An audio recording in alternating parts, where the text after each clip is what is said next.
अस्सलाम वालेकुम बिस्मिल्लाहिर्रहमानिर्रहीम जी। अज असी तुहानू कद्दू की ट्रे जी शिफ्ट होंदी दिखावांगे, जिहदे विच असी पहलों भी एक वीडियो बना चुके हैं कि सब्जी दे नूं तुसीं ट्रे दे विच तैयार करके किस तरह महफूज कर सकते हो।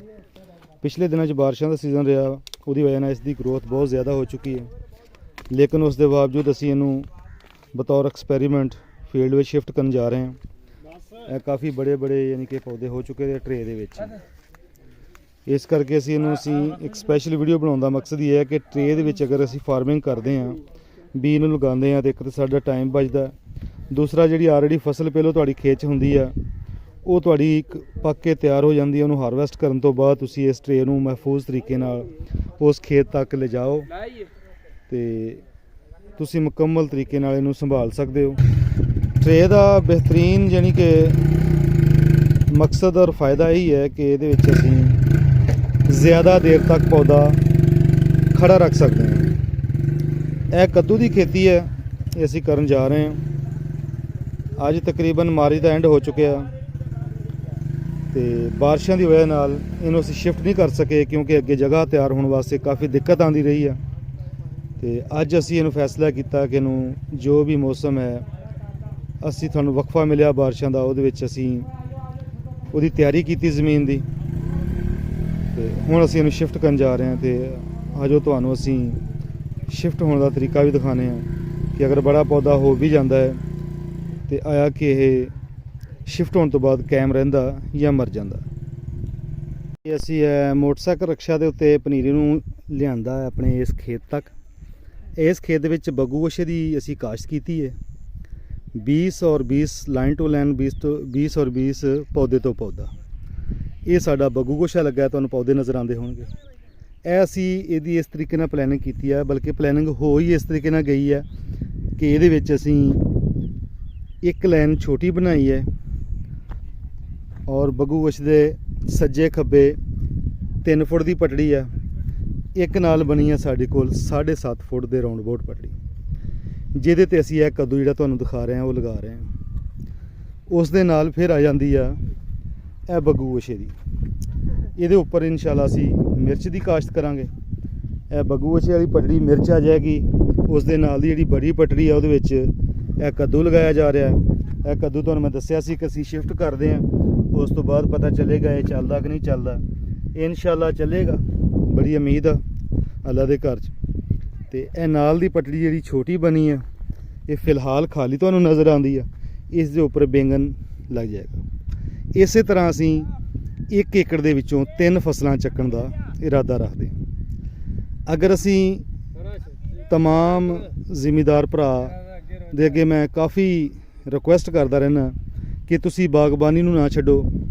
बहुत सारे लोग इसे तो ही डिसाइड होए ने कि बागबानी विच है कुछ नहीं, फसलों की कीमतां ज़्यादा।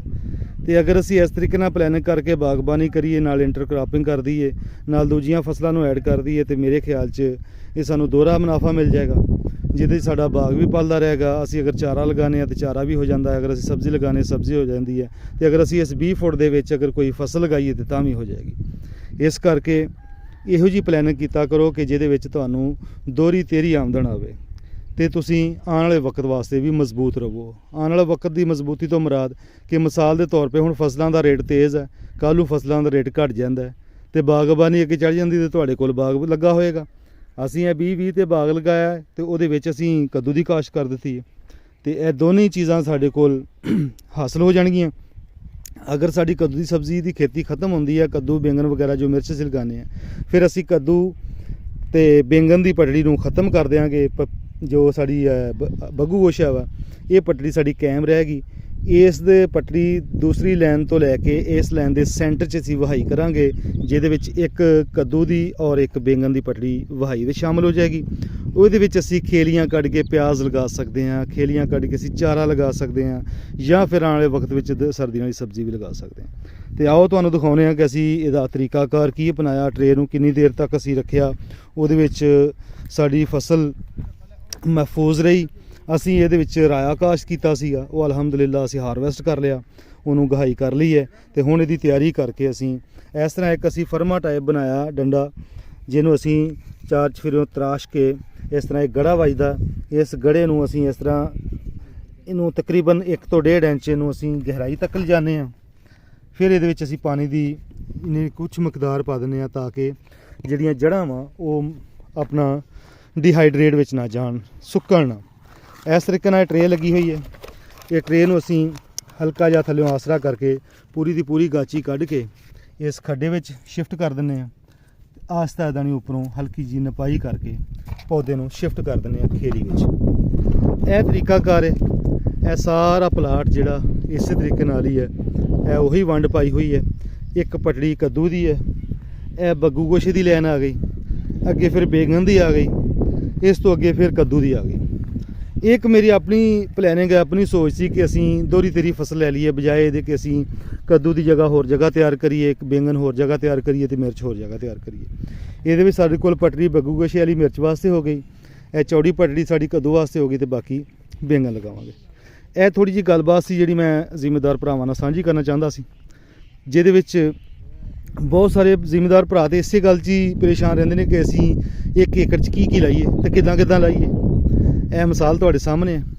ਇਹ ਦੋਸਤ ਵੀਰੇ ਸਾਡੇ ਲਗਾ ਰਹੇ ਨੇ, ਸ਼ਿਫਟ ਕਰ ਰਹੇ ਨੇ ਕੱਦੂ ਨੂੰ। ਬਹੁਤ ਵੱਡੀਆਂ ਵੇਲਾਂ ਹੋ ਗਈਆਂ ਇਸ ਕਰਕੇ ਕਿ ਬਾਰਿਸ਼ਾਂ ਰਹੀਆਂ। ਇੱਥੇ ਰਾਇਆ ਸੀ, ਉਹਨੂੰ ਹਾਰਵੈਸਟ ਕੀਤਾ, ਉਦੋਂ ਤੱਕ ਇਹ ਵੇਲਾਂ ਦੀ ਗਰੋਥ ਬਹੁਤ ਜ਼ਿਆਦਾ ਹੋ ਗਈ। ਅਤੇ ਲੇਕਿਨ ਅੱਲਾ ਦੇ ਅੱਗੇ ਉਮੀਦ ਹੈ ਕਿ ਸਾਡੀ ਇਹ ਫਸਲ ਜ਼ਾਇਆ ਨਹੀਂ ਜਾਏਗੀ, ਸ਼ਿਫਟ ਹੋ ਰਹੀ ਹੈ ਮਾਸ਼ਾਅੱਲਾ। ਇਹ ਜਿਹੜੀ ਪਹਿਲੀ ਲਾਈਨ ਲਗਾਈ ਹੈ ਮੈਂ ਉਹ ਤੁਹਾਨੂੰ ਦਿਖਾਉਣਾ ਕਿ ਅਗਰ ਇਹਨੇ ਮੁਰਝਾਣਾ ਹੁੰਦਾ ਨਾ ਅਤੇ ਇਹਨੇ ਬਿਲਕੁਲ ਆਪਣੀ ਕੋਂਪਲ ਨੂੰ ਨੀਚੇ ਲਟਕਾ ਦੇਣਾ ਸੀ। ਇਹ ਹਵਾ ਨਾਲ ਟੇਢੀ ਜ਼ਰੂਰ ਹੋਈ ਹੈ ਲੇਕਿਨ ਕੋਂਪਲ ਇਹਦੀ ਬਿਲਕੁਲ ਫਰੈਸ਼ ਹੈ, ਨਹੀਂ ਤਾਂ ਜਿੰਨਾ ਨਾਜ਼ੁਕ ਪੱਤਾ ਹੈ ਇਹਨੇ ਨੀਚੇ ਨੂੰ ਕੰਬਲਾ ਜਾਣਾ ਸੀ। ਇਸੇ ਤਰੀਕੇ ਨਾਲ ਹੀ ਉਸ ਤੋਂ ਪਹਿਲੀ ਲਾਈਨ ਲੱਗੀ। ਇਹ ਸਾਰੇ ਪੌਦੇ ਹਵਾ ਨਾਲ ਟੇਢੇ ਜ਼ਰੂਰ ਹੋਏ ਨੇ ਲੇਕਿਨ ਇਹਨਾਂ ਦੀ ਸੈਂਟਰ ਵਾਲੀ ਕੋਂਬਲ ਜਿਹੜੀ ਆ ਉਹ ਬਿਲਕੁਲ ਫਰੈਸ਼ ਹੈ।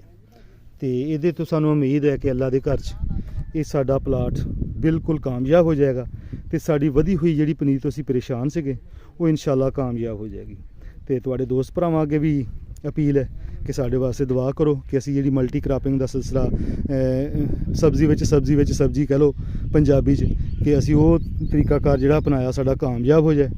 ਅਤੇ ਇਨਸ਼ਾਅੱਲਾ ਇਸੇ ਤਰੀਕੇ ਨਾਲ ਹੀ ਇਹਨੂੰ ਫਾਲੋ ਕਰਦਿਆਂ ਹੋਇਆ ਤੁਸੀਂ ਵੀ ਇਸ ਚੀਜ਼ ਨੂੰ ਅਪਣਾਓ ਤਾਂ ਕਿ ਦੋਹਰੀ ਤੇਰੀ ਫਸਲ ਤੁਸੀਂ ਵੀ ਚੱਕੋ ਇੱਕ ਖੇਤ ਵਿੱਚ ਅਤੇ ਇਹਦੇ 'ਚ ਕਾਫੀ ਅੱਛਾ ਮੁਨਾਫਾ ਵੀ ਮਿਲ ਜਾਂਦਾ। ਅਤੇ ਤਮਾਮ ਦੋਸਤਾਂ ਨੂੰ ਸ਼ਾਕਰ ਕਿਸਾਨ ਟਿਪਸ ਚੈਨਲ ਦੇਖਣ ਦਾ ਬਹੁਤ ਸ਼ੁਕਰੀਆ।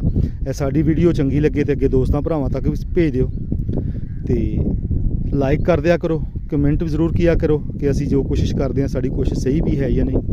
ਅਤੇ ਸਾਡੇ ਚੈਨਲ ਨੂੰ ਨਵੇਂ ਆਉਣ ਵਾਲੇ ਦੋਸਤ ਸਬਸਕ੍ਰਾਈਬ ਕਰੋ ਅਤੇ ਇਨਸ਼ਾਅੱਲਾ ਇੱਦਾਂ ਦੀਆਂ ਤੁਹਾਨੂੰ ਚੰਗੀਆਂ ਵੀਡੀਓ ਮੈਂ ਭੇਜਦਾ ਰਹਾਂਗਾ। ਸ਼ਾਕਰ ਕਿਸਾਨ ਦੇ ਵੱਲੋਂ ਸ਼ਾਕਰ ਮੁਹੰਮਦ ਇਰਫਾਨ ਸ਼ਾਕਰ ਨੂੰ ਦਿਓ ਇਜਾਜ਼ਤ। ਅੱਲਾ ਹਾਫਿਜ਼।